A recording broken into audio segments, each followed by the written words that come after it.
I am Chandresh Patel from bright soaps education. आज हम class 12 chemistry chapter chemical kinetics उसमें topic number 3 MCQs देखेंगे। Topic हमारा रहेगा collision theory, energy of activation and Arrhenius equation. तो topic आप अच्छे से एमसीक्यूज कर पाओगे कब? तो आर्हेनियस इक्वेशन आपको आना चाहिए, उसके सभी फैक्टर्स के बारे में जानते हो, टेम्परेचर के साथ साथ रेट कांस्टेंट में क्या डिफरेंट आता है, activation energy, threshold energy, heat change of the reaction, ये सभी के बारे में अच्छे से जानते होगे तो एमसीक्यूज अच्छे से कर पाओगे। अगर नहीं जानते तो साथ साथ में हम इसका भी सॉल्यूशन आपको दे देंगे, सभी टॉपिक को अच्छे से एमसीक्यू के साथ साथ समझा भी लेंगे। तो यहाँ पे क्वेश्चन आते जाएंगे आपके सामने। For a reversible reaction AB, which one of the following statement is wrong for the given energy profile diagram? यहाँ पे एक डायग्राम आपके सामने आएगा और इसके लिए स्टेटमेंट ये सब है। इसमें से कौन सा स्टेटमेंट रॉन्ग? अब ये एनर्जी प्रोफाइल डायग्राम क्या है? एनर्जी प्रोफाइल डायग्राम जो ये ड्रॉ किया गया है वो पोटेंशियल एनर्जी है। ये वाला आपके पास क्या है? रिएक्शन कोऑर्डिनेट्स है और आपको कुछ ग्राफ ऐसे बना के दे दिया गया। ये रिएक्टेंट है, ये प्रोडक्ट है। तो इसमें से आपको क्या समझ में आ रहा है? पोटेंशियल एनर्जी का रिएक्शन कोऑर्डिनेट्स के साथ डायग्राम दे दिया गया। तो ये रिएक्शन का प्रोग्रेस है। कोई भी रिएक्शन में ये पूरे डायग्राम में थ्रेशोल्ड एनर्जी क्या है, एक्टिवेशन एनर्जी क्या और डेल्टा एच क्या लिखा जाएगा, ये आपको पहले तो सोच लेना होगा, बाद में ये पॉइंट पढ़ो। अगर इतना जानते हो इसमें से सही आंसर खुद निकाल दो। याद रखो, ये पोटेंशियल एनर्जी ये 0 से स्टार्ट होती है और इसका जो मैक्सिमम पॉइंट है कर्व का, ये क्या बता रहे? रिएक्शन होने के लिए ये रिएक्टेंट को इतनी एनर्जी तो चाहिए ही, और इसी एनर्जी को क्या बोला जाएगा? रिएक्शन की थ्रेशोल्ड एनर्जी। कुछ भी करो, इतनी अगर रिएक्टेंट एनर्जी गेन कर रहा है तो एक कोलिजन भी होगा और रिएक्शन में से प्रोडक्ट बनेगी। डिटेल में भी देखेंगे, पर थ्रेशोल्ड एनर्जी जितनी एनर्जी तो होनी चाहिए। कोई भी रिएक्टेंट ले लो तो उसकी एवरेज एनर्जी होती है। अभी ये 0 एनर्जी है, रिएक्टेंट के पास कुछ एनर्जी ना होगी ऐसा तो बनेगा नहीं, उसकी अपनी खुद की तो एनर्जी होगी। इसको एवरेज एनर्जी बोला जाएगा, ई आर लिखते हैं, एवरेज एनर्जी। तो यहाँ पे ये दोनों के बीच में जो डिफरेंट आ रहा है ये फॉरवर्ड रिएक्शन की एक्टिवेशन एनर्जी बोला जाएगा। तो E AF is equal to ET minus क्या होगा? ER। इतनी वैल्यूज क्या है? Activation energy. अब देखो, रिएक्शन में से प्रोडक्ट बन रही है तो ये आपकी क्या होगी? ये प्रोडक्ट के साइड, ऐसा सोचो कि ऐसे रिएक्शन जा, तो अब ये रिएक्टेंट हो जाएगा ये वाला, ऐसे रिवर्स जा रहा है, ये आपकी क्या बोला जाएगा? Activation energy of backward reaction. क्या बोला जाएगा? Activation energy of backward reaction कितनी है? इतनी। थ्रेशोल्ड एनर्जी कितनी है? ये तो सेम ही रहेगी। थ्रेशोल्ड एनर्जी आप सोचो तो थ्रेशोल्ड एनर्जी तो इतनी ही रहेगी। तो डेल्टा एच की वैल्यू यहाँ पे क्या आएगी? तो यहाँ पे डेल्टा एच ऐसे लिखा जाएगा, डेल्टा एच फॉरवर्ड रिएक्शन के लिए लिखेंगे तो E A F minus E A B. तो आपका हीट चेंज होगा, इसकी वैल्यू और इसकी वैल्यू का डिफरेंट कर लो, activation energy of forward reaction, activation energy of reverse reaction, तो आपको डेल्टा एच हीट चेंज मिलेगी। ये भी बहुत सारे एमसीक्यू आएंगे। अगर ए बी की वैल्यू ज्यादा है तो रिएक्शन एक्सोथर्मिक रहेगा। यहाँ पे एबी की वैल्यू कम है तो ये रिएक्शन आपका एंडोथर्मिक है। क्या है? एंडोथर्मिक है। पॉइंट भी पढ़ते जाओ। Activation energy of forward reaction is greater than backward reaction. सही क्या है? तो activation energy of forward reaction is greater than activation energy of backward reaction. ये स्टेटमेंट सही है, आंसर नहीं है, क्योंकि हमें रॉन्ग आंसर ढूंढना है। The forward reaction is endothermic. अभी क्या बोला मैंने? अगर इसकी वैल्यू ज्यादा है, इसकी वैल्यू कम है, तो आंसर पॉजिटिव आएगा। तो ऐसा ग्राफ एंडोथर्मिक रिएक्शन है। अगर मैंने इसको ऐसे ड्रॉ किया होता तो ये ग्राफ एक्सोथर्मिक होता, पर ये तो है ही नहीं, तो ये भी सही स्टेटमेंट है। The threshold energy is less than that of the activation energy. कभी भी नहीं हो सकता, क्योंकि थ्रेशोल्ड एनर्जी तो इतनी रहेगी। जीरो से रिएक्शन के लिए मिनिमम एनर्जी चाहिए, वो थ्रेशोल्ड एनर्जी है। तो ये बीच में ही एक्टिवेशन एनर्जी आएगी, तो threshold energy is always greater than activation energy. तो ये स्टेटमेंट रॉन्ग है, हमारा आंसर सही। The energy of activation of the forward reaction is equal to the sum of heat of the reaction and the energy of activation of backward reaction. देखो reaction में क्या होगा? Activation energy of forward reaction, इसको subject बना दो, EAF, तो क्या होगा? डेल्टा H आएगा। और इसको इस साइड ले लो, plus activation energy of backward reaction. तो ये एंडोथर्मिक रिएक्शन के लिए और फॉरवर्ड रिएक्शन के लिए सही। रिएक्शन किसके लिए? फॉरवर्ड रिएक्शन के लिए सही।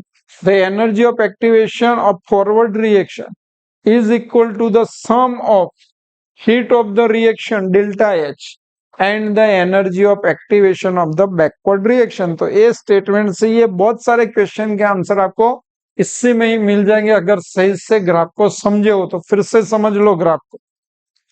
आंसर आपका यहाँ पे थर्ड रहेगा। ये ग्राफ फिर भी वही है, फिर से आपको समझना होगा। Activation energy of forward reaction, ये activation energy of backward reaction, दोनों का डिफरेंट ले लो। या पहले लिखो -A करो तो आपको डेल्टा H मिलेगा। अब रिवर्स रिएक्शन के लिए, मतलब प्रोडक्ट में से रिएक्टेंट बनना है, तो इसको पहले लिखो, इसको बाद में लिखो। मतलब EAB minus EAF is equal to delta H। ऐसे क्वेश्चन भी आएंगे। तो ये थ्रेशोल्ड एनर्जी है, threshold energy is equal to activation energy plus reaction की एवरेज एनर्जी, ये स्टेटमेंट आएगा। थ्रेशोल्ड एनर्जी की डेफिनेशन देख सकते हो, the minimum energy that the collision require molecules must possess for the chemical reaction to occurs. The extra energy require, इतनी तो है पर एक्स्ट्रा चाहिए, थ्रेशोल्ड जितनी गेन करने के लिए। तो the extra energy required by the reactant to participant in reaction is called activation energy.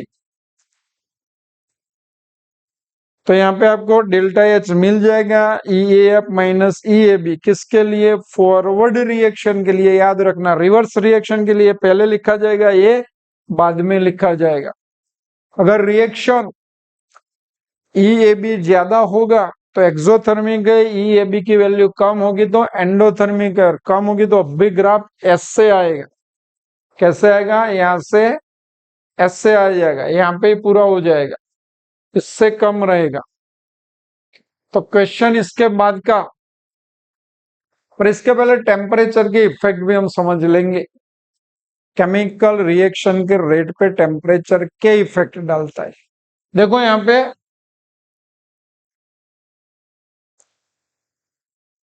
ये थ्रेशोल्ड एनर्जी, ये एक्टिवेशन एनर्जी, कैटालिस्ट का काम क्या? कैटालिस्ट क्या करेगा? तो इसको एनर्जी बैरियर भी बोला जाएगा। क्या बोला जाएगा? एनर्जी बैरियर भी।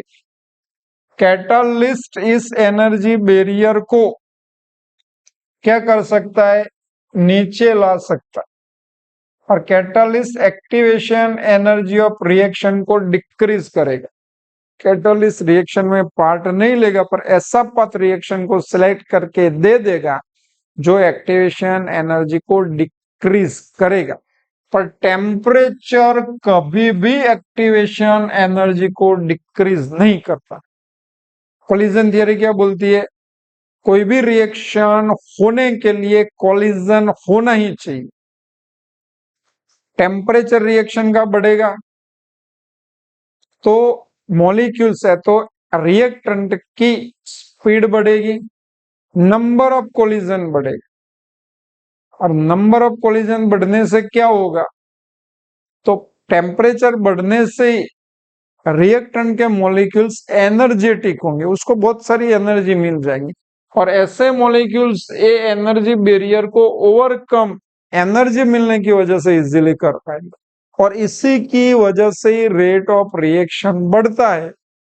और टेम्परेचर कभी भी एक्टिवेशन एनर्जी को डिक्रीज नहीं करता। ये तो यही रहेगा, एक्टिवेशन एनर्जी तो उतनी ही रहेगी, थ्रेशोल्ड एनर्जी तो इतनी ही रहेगी, और वो फिर से पार्टिकल्स को एनर्जेटाइज करेगा, और ये पार्टिकल्स इसको ओवरकम कर लेंगे इजिली, इसीलिए रेट ऑफ रिएक्शन बढ़ता है। टेम्परेचर बढ़ने के साथ साथ पढ़ सकते हो, the increase in reaction rate with temperature is mainly due to two key factors root in kinetic molecular theory. याद करना, collision theory kinetic gaseous molecule theory पे डिपेंड्स है, वो भी एक स्टेटमेंट है। मॉलिक्यूल्स एनर्जेटिक होंगे, as a temperature rise molecules move fast, घूमने लगेंगे बहुत सारी स्पीड से। This increase the number of collision between reactant particles, और कोलिजन बढ़ेगा तो क्या होगा? मोर collisions means greater chance for reaction to occur, ज्यादा कोलिजन होगा तो रिएक्शन ज्यादा होगा।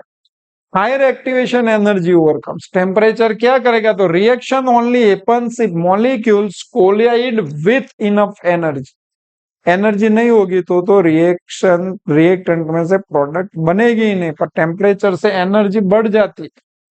और to overcome the activation energy barrier at higher temperature more particle have that require energy, ज्यादा पार्टिकल को एनर्जी ज्यादा मिलेगी। Temperature makes the molecules of the reactant energetics so they can easily overcome the energy barrier. So not only are there more collision, but they are also more effective. तो temperature बढ़ने के साथ साथ collision भी बढ़ता है और effective भी रहता है। अब ये दोनों फैक्टर से ऐसा माना गया कि कुछ रिएक्शन अथवा मोस्ट ऑफ केमिकल रिएक्शन में 10 डिग्री टेम्परेचर बढ़ाने से भी रेट ऑफ रिएक्शन डबल हो जाता है। देख सकते हो, this combined effect cause the reaction rate to speed up dramatically. In fact, for many chemical reactions, the temperature increase of just 10 degree can double the reaction rate. इतनी कुछ theory आपको ध्यान में होनी चाहिए कि भाई जिससे आप अच्छे से क्या कर पाओ, आंसर दे पाओ। An increase in the concentration of the reactant leads to, तो चारों डेफिनेशन आपने अच्छे से समझ ली हुई। अब ये बाकी था, कोलिजन फ्रीक्वेंसी किसको बोलेंगे? तो कोलिजन्स पर सेकंड, नंबर ऑफ कोलिजन्स पर second per unit volume, it's called collision frequency. अब देखो यहाँ क्या पूछा हुआ है, increase the concentration of reactor. अब कंसंट्रेशन बढ़ेगा, इसका मतलब क्या है? Unit volume number of particles बढ़ेंगे, और नंबर ऑफ पार्टिकल्स बढ़ेंगे तो क्या होगा? कोलिजन बढ़ेगा, और इसको बोला जाएगा कोलिजन फ्रीक्वेंसी। तो आपका आंसर क्या रहेगा? कोलिजन फ्रीक्वेंसी, क्योंकि कंसंट्रेशन थ्रेशोल्ड एनर्जी पे इफेक्ट नहीं करेगा, एक्टिवेशन एनर्जी को भी कुछ चेंज नहीं कर पाएगा, हीट ऑफ रिएक्शन को भी कुछ चेंज नहीं कर पाएगा। तो आपको याद रखना है, collision frequency is directly proportional to number of reacting molecules और एटम्स। कोलिजन फ्रीक्वेंसी किस पे डिपेंड कर रही है? नंबर ऑफ रिएक्टिंग मॉलिक्यूल्स और एटम्स पढ़ सकते हो इसको सही तरीके से। आंसर भी आप डिसाइड कर सकते हो। यहाँ पे आंसर रहेगा कोलिजन फ्रीक्वेंसी। ये तीनों की डेफिनेशन फिर से अच्छे से समझ लेना, क्योंकि पूरे टॉपिक में वही चीज रिपीट होने वाली है। यहाँ पे फिर से वही बात है, average reaction energy, threshold energy and A product की एनर्जी। तो एक्टिवेशन एनर्जी की डेफिनेशन है, ये ग्राफ है एक्सोथर्मिक रिएक्शन के लिए। एक चीज याद रखना है, the final enthalpy of the reaction depends upon the nature of reactants and products. तो एक तो threshold energy, activation energy, heat of the reaction, ये सभी रिएक्टेंट और प्रोडक्ट के नेचर पे डिपेंड करेंगे कोलिजन थियरी के हिसाब से। चलो, if the activation energy of both the forward and backward reactions are equal, then delta H is equal to, अभी आपको इतना तो याद रख ही लें, डेल्टा एच क्या लिखेंगे। सपोज ए में से बी बन रहा है, तो delta H is equal to activation energy of forward minus activation energy of backward लिखा जाए। यहाँ पे तो सिंपल इसी क्वेश्चन का सोचेंगे तो ये वैल्यू फॉरवर्ड और बैकवर्ड बराबर होगी, तो डेल्टा एच हीट चेंज क्या आएगी, 0 आएगी। सिंपल।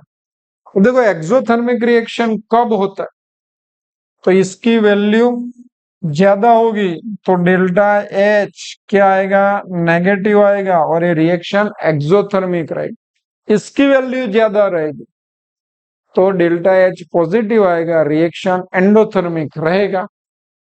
देख सकते हो, पूरा लिखना हो तो लिख भी सकते हो अच्छे से।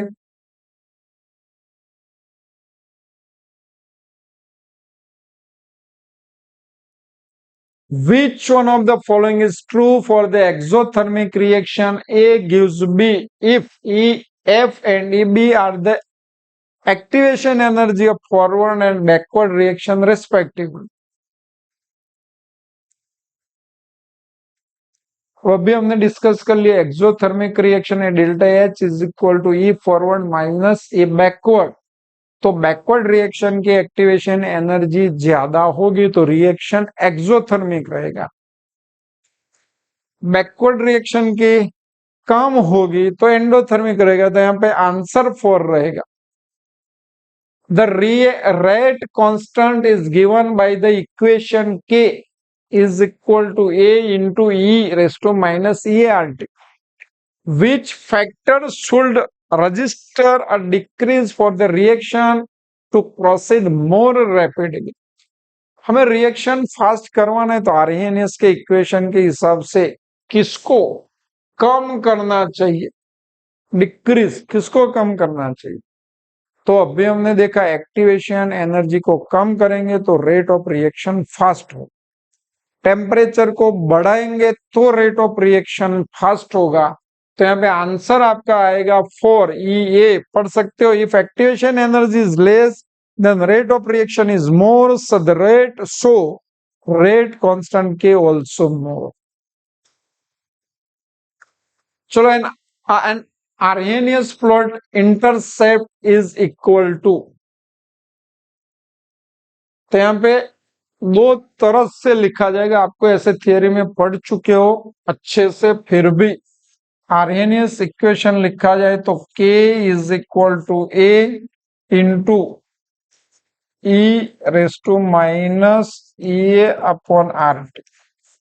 अब यहाँ पे मुझे ln के फॉर्म में तो लिख दू, ln के इज इक्वल टू, इसको पहले लिखते हैं minus E upon R into 1 upon T. समझ रहे हो क्या किया, ए आगे आ जाएगा, 1 अपॉन टी को मैंने अलग कर दिया क्योंकि ग्राफ के बारे में मैं जानता हूं। ln ई प्लस ln ए। मुझे आर्हेनियस प्लॉट पूछा हुआ है तो यहाँ पे क्या आएगा, y is equal to mx plus C. ln e is equal to 1 होता है, तो इंटरसेप्ट की वैल्यू आएगी ln a। ग्राफ ड्रॉ किया जाए 1/t के साथ ln के, स्लोप आएगा -EA/r। अगर मैंने यहाँ पे लॉग लगा दिया तो यहाँ पे क्या लिखना पड़ेगा, डिवीजन में 2.303 ln को रिप्लेस करता है log 2.303 log.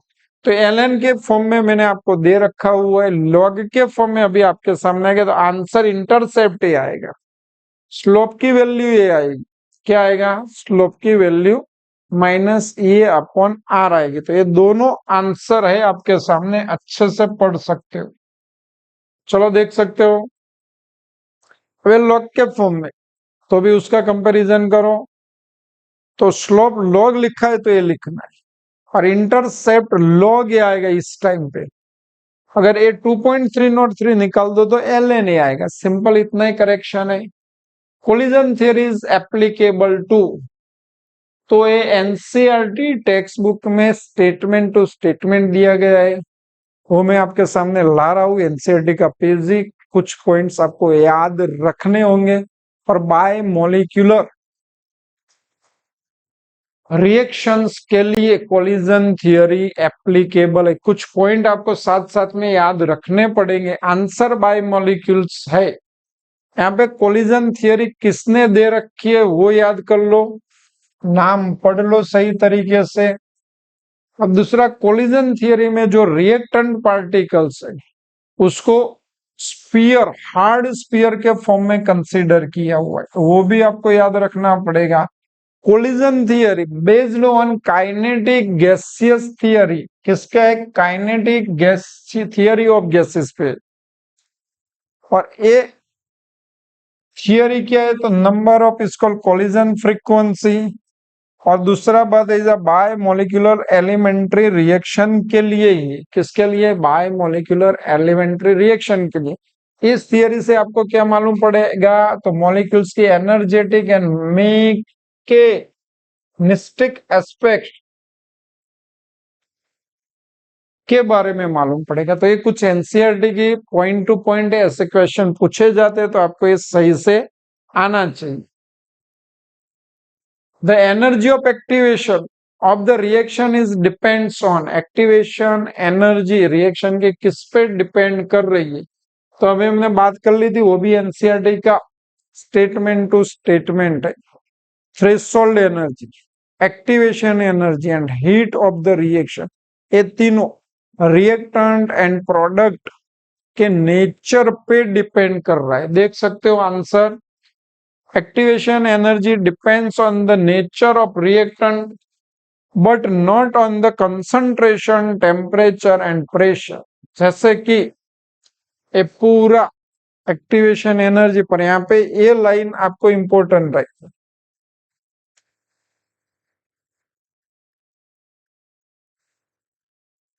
the final heat of the reaction depends upon the nature of reactants and products। चलो, the slope of Arrhenius plot of first order reaction is given, the value of EA of the reaction is, correct answer आपको decide करना है। तो अभी हमने activation energy का graph समझा, तो उसमें स्लोप की वैल्यू क्या आ रही थी, तो स्लोप की वैल्यू थी -EA/r, टी तो आएगा नहीं, तो ये स्लोप था, और ये वैल्यू आपको दे रखी हुई -5 × 10⁻³ तो इसको आर को यहां से काट दो और यहाँ पे मल्टीपल में ले जाओ, आर कितना है 8.314। फाइनली आपका आंसर आएगा 41.5 किलो जूल। देख सकते हो आंसर भी है।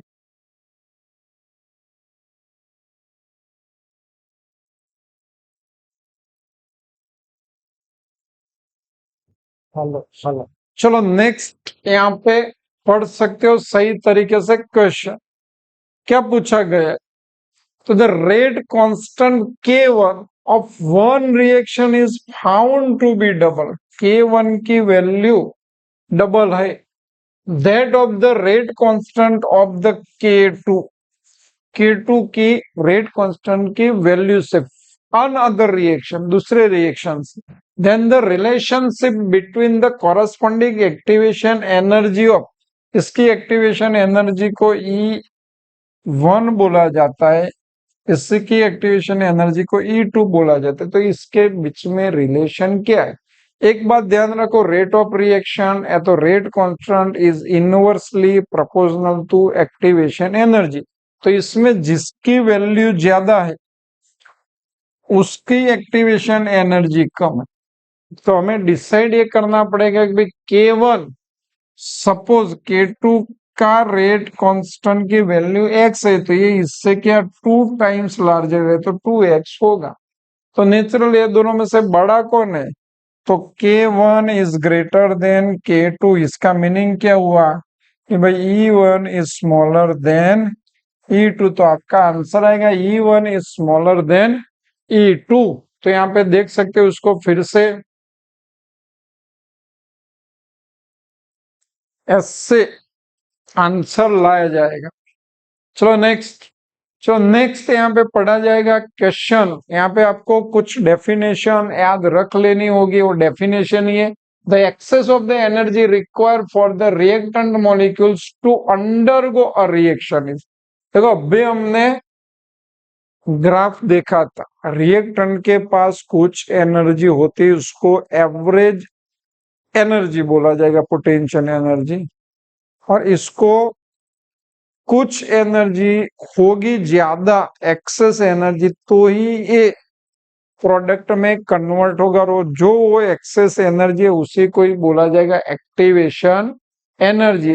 डेफिनेशन ही पढ़ लो, the excess of the energy required for the reactant molecules to undergo reactions is called activation energy. 12th number, for the exothermic reaction A plus B gives C plus D, reaction दिया गया है, उसके लिए आपको delta H is the heat of the reaction and ये is the activation energy. The activation energy for the formation of A B के formation के लिए पूछा गया। यहाँ पे आपको ध्यान से पढ़ना पड़ेगा क्वेश्चन को। क्यों? क्योंकि ये जो हम लिखते, ये क्या है? ये रिएक्टेंट है, ये प्रोडक्ट है, इसके लिए मैंने डेल्टा एच आपको दे रखा था। क्या था? ई ए फॉरवर्ड माइनस ई ए बैकवर्ड, ये डेल्टा एच की वैल्यू होती। अब यहाँ पे तो रिएक्शन ऐसे हो जाएगा, इसको बनाना है, तो बैकवर्ड रिएक्शन के लिए हम क्या लिखेंगे? Delta H is equal to E A B minus E A F. याद रख लेना, फॉरवर्ड रिएक्शन हो तो ये पहले लिखा जाएगा, ये बाद में लिखा जाएगा, तो आपको डेल्टा एच मिलेगा। मतलब ए रिएक्टेंट ले लो, इसको प्रोडक्ट ले ले, तो आपको क्या लिखा जाएगा? बैकवर्ड रिएक्शन की activation energy minus forward reaction की एक्टिवेशन एनर्जी। अब आपको एक्टिवेशन एनर्जी ए ही ढूंढनी है, ए बी को फॉर्मेट करने के लिए, बनाने के लिए, तो मुझे इसको सब्जेक्ट बनाना पड़ेगा। तो E A B is equal to activation energy of backward reaction, तो delta H plus E F. Graph से भी आप इसको अच्छे से समझ सकते हो। तो यहाँ पे आंसर 3 रहेगा। क्या रहेगा? आंसर 3 देख सकते हो। फिर से जो मैंने आपको बताया वही चीज है, फॉरवर्ड के लिए, रिवर्स के लिए याद रखा करो। तो ये आपका आंसर हो जाएगा। वो पूरा डिटेल में एक्सप्लेन कर लिया हो, वीडियो को पॉज करके पहले पढ़ के थोड़ा डिटेल में समझ सकते हो। वही चीज है जो समझा दी गई। फिर से ग्राफ, ये क्या होगा? फॉरवर्ड रिएक्शन की एक्टिवेशन एनर्जी, ग्राफ से भी आपको सही समझ में आ जाएगा। ये आपकी थ्रेशोल्ड एनर्जी इतनी तो चाहिए। ये एवरेज एनर्जी, इससे ज्यादा एनर्जी जो रिक्वायर है उसको एक्टिवेशन एनर्जी बोला जाएगा। अब एक्टिवेशन एनर्जी की डेफिनेशन पढ़ ली, इसको ई ए एफ बोला जाएगा, इसको क्या बोला जाएगा? ई ए बैकवर्ड बोला जाएगा। अब ये सोचो, रिएक्शन एंडोथर्मिक है कि एक्सोथर्मिक? तो ये वैल्यू कम है, ये वैल्यू ज्यादा है, तो ऐसे जाने वाला फॉरवर्ड वाला रिएक्शन एंडोथर्मिक रहेगा। तो ये डेल्टा एच क्या मिलेगा आपको? एंडोथर्मिक रिएक्शन है, तो E A F is equal to E A B plus delta H. ऐसे जाना है तो E A B is equal to A F minus delta H. Endothermic reaction के लिए ए माइनस ए तब जाके मिलेगा आपको। तो एक ग्राफ से भी समझ सकते हो।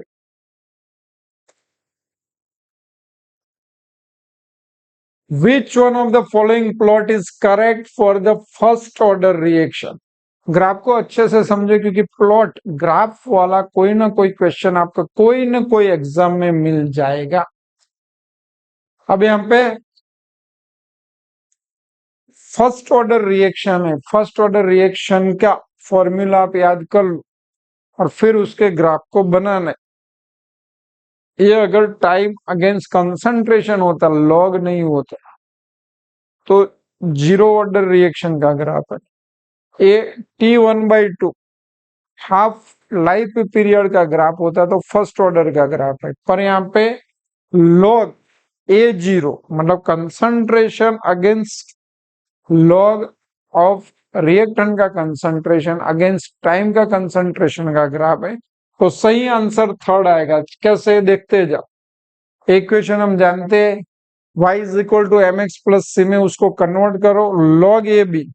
देखो आपको करना क्या है, तो इसमें y ये लेना, तो इसको ए सब्जेक्ट बने इससे कन्वर्ट कर लो, तो क्या होगा log a माइनस एक्स। आगे के हमने लेक्चर में देख लिया हुआ है, वाई एम एक्स प्लस सी, तो माइनस के अपन 2.30 तरफ माइनस का ग्राफ जब भी आता है तो ग्राफ ऐसे जाएगा।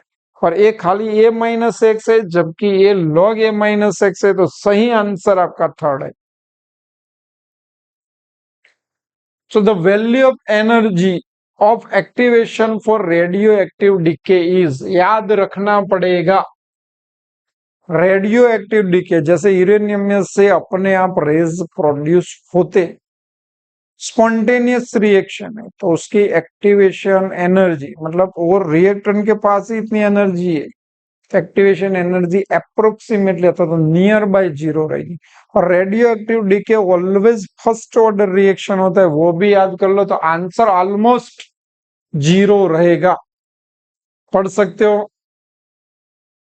15 number, in Arrhenius equation the fraction of effective collision is given bye.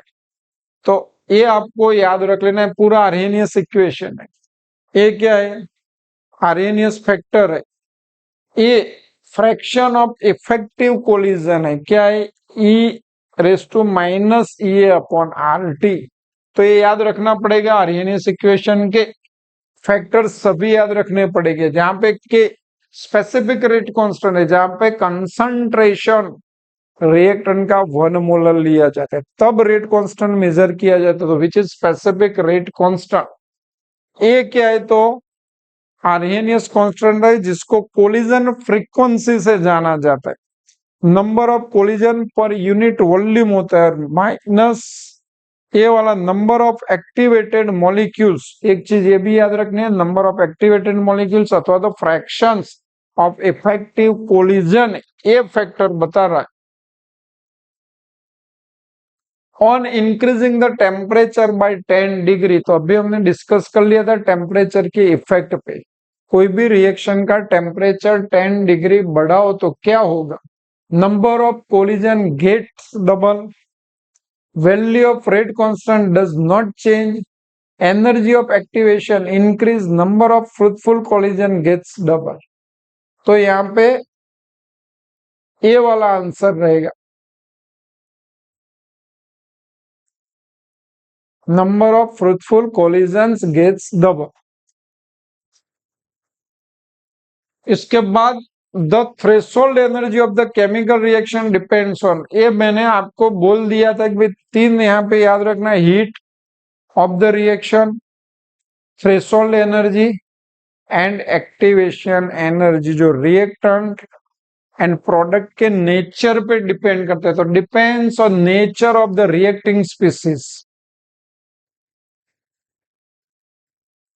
Activation energies, ये भी हो गया रिपीट, अब क्वेश्चन रिपीट होते जाएंगे। अगर पूरा पहले से समझ लिए हो तो inversely proportional to rate of reaction, answer second आएगा।